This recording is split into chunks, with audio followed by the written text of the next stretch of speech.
the injustices of January 6th, and I'm talking here about the treatment of the January 6th protesters, is really evident for anyone who has eyes and a conscience to see.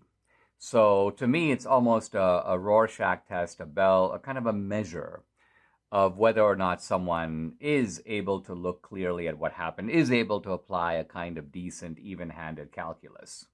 And even-handedness is the heart of the matter. When I think, for example, about Ashley Babbitt, and I think about the reasoning that was given to defend the Capitol Hill police officer. Well, he was protecting people. Well, they were coming through a window.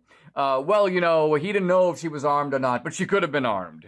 Well, it's his job to be armed and to use his weapon when he's in the line of duty, when he's facing any kind of confrontation or any kind of threat. Wait a minute.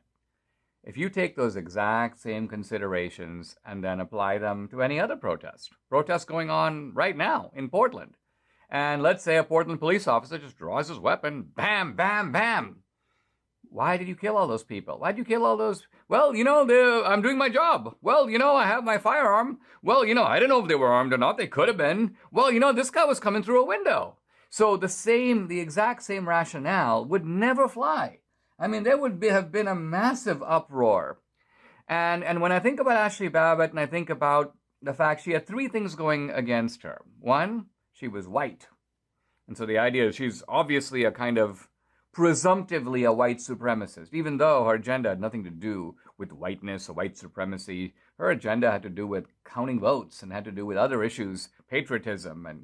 And so, number two, she was kind of working class. And so from the left's point of view, she's not only white, but she's too dumb to apologize for being white, kind of like those sophisticated white kids in schools who kiss the feet of Black Lives Matter activists. Ashley Babbitt didn't know to do that. And three, she was a Trump supporter, which is basically, there we go. That's it. What else do we need to know? So because of these things, these were her real, you may say, crimes. And that's why it was okay to treat her that way. Now, there's a profile here in American Greatness by Julie Kelly, who else, of the prosecutor in charge of the January 6th investigations. Remember that when we talk about these injustices, they're done by people. And although they're done by the Biden administration collectively, there's usually some guy, some thug with a badge, who's actually pushing this forward. In this case, the thug's name is Channing Phillips.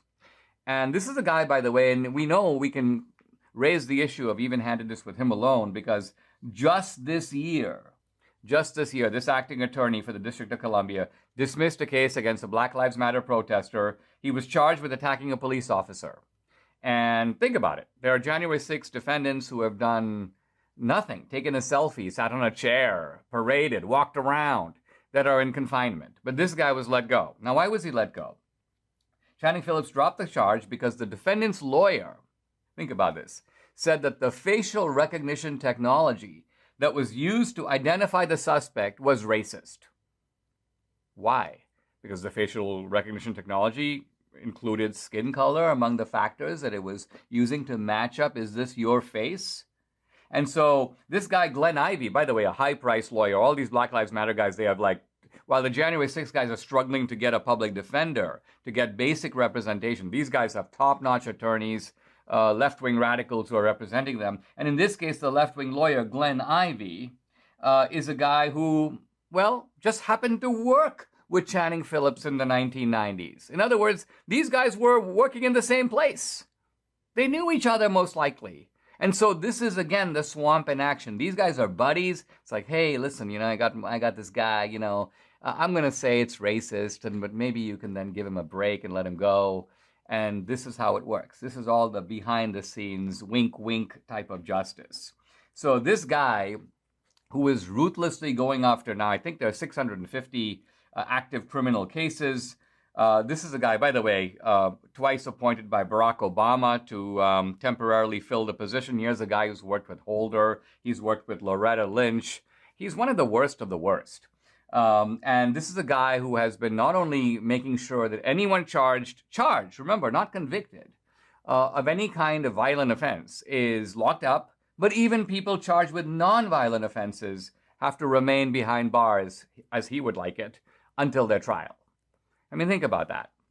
And so prison terms for offenses, this guy's go for offenses like what? Quote, parading, demonstrating, or picketing in Congress. One would think that parading, demonstrating, and picketing would be seen as expressions of democracy. Yeah, sure, you shouldn't be in the Capitol building, but at the very least, you're trying to get your voice heard. Is that something that requires you to be locked up for months in a way, destroy your reputation, destroy your family, make you unemployable for that?